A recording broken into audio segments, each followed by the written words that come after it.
Hello friend, welcome back to my channel. আশা করি তোমরা সবাই ভালো আছো।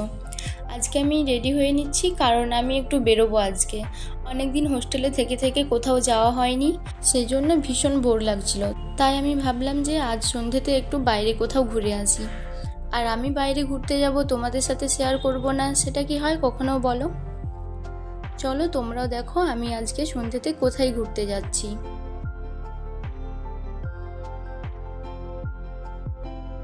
ফ্রেন্ড, আমি এখন রেডি হয়ে গেছি আর আমি এখন বেরোবো। আমি যাব খ্রিস্টান কলেজের গ্রাউন্ডে বইমেলা বসেছে সেখানে। চলো দেখো ওখানে বইমেলা কীরকম হয়। এদিকে তো ভীষণ ঠান্ডা পড়েছে, সেই জন্য আমি সোয়েটার টুপি সব কিছু পরে নিয়েছি। আমি আর আমার ফ্রেন্ডরা বেরিয়ে পড়েছি। এই দেখো আমার ফ্রেন্ডগুলো। হাই গাইস লোগ, ঠিক আছে না? চলো এরপর বাকিটা দেখাচ্ছি মেলায় যাওয়ার পর। ইতিমধ্যে আমি বইমেলায় চলে এসেছি। আর তোমাদের মধ্যে এই বইমেলাতে এবছর কে কে এসেছো অবশ্যই কিন্তু কমেন্ট করে জানাবে আমাকে।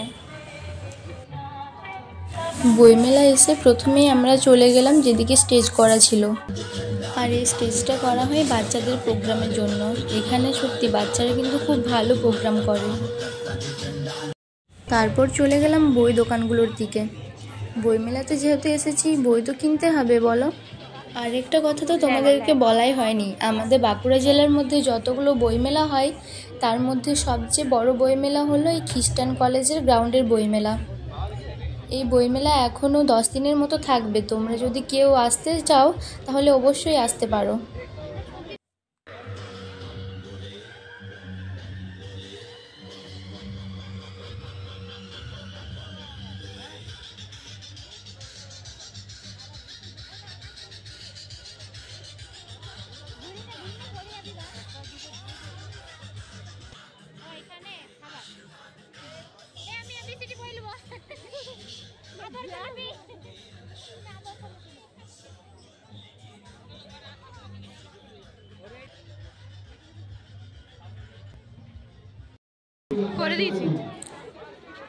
আর এখানে এসে আমি একটা ভালো বই দেখলাম।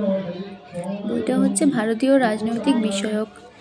আমি যেহেতু পল সায়েন্সের স্টুডেন্ট, সেহেতু ভাবলাম যে ভারতীয় রাজনৈতিক বিষয়ক একটা বই নিয়ে রাখলে পরবর্তী সময়ে আমার কাজে লাগবে। তাই এই বইটা আমি নিয়ে নিলাম। ভীষণ ঠান্ডা লাগছিল, তাই ঠান্ডা কাটিয়ে তোলার জন্য মাটির ভাঁড়ে গরম চা খেলাম।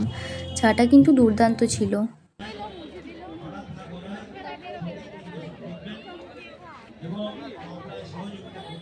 আমাদের শারদামণি কলেজের হোস্টেলের নিয়ম অনুযায়ী সন্ধ্যে 7টার মধ্যে আমাদেরকে হোস্টেলে পৌঁছতে হবে।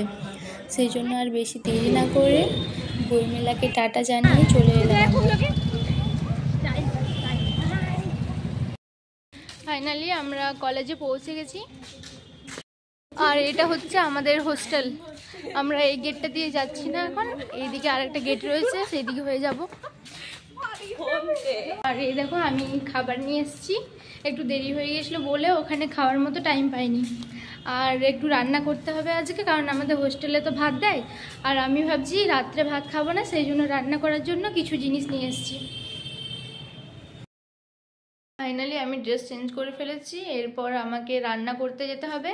আর ভিডিওটা এখানে রাখছি আজকে। ভিডিওটা শেষ পর্যন্ত দেখার জন্য অসংখ্য ধন্যবাদ তোমাদেরকে। আর ভিডিওটা যদি ভালো লাগে তাহলে অবশ্যই লাইক শেয়ার করবে, কমেন্ট করে বলবে কীরকম হয়েছে আজকের ভিডিওটা। আর হ্যাঁ, সাবস্ক্রাইব করতে কিন্তু ভুলে যেও না। টাটা।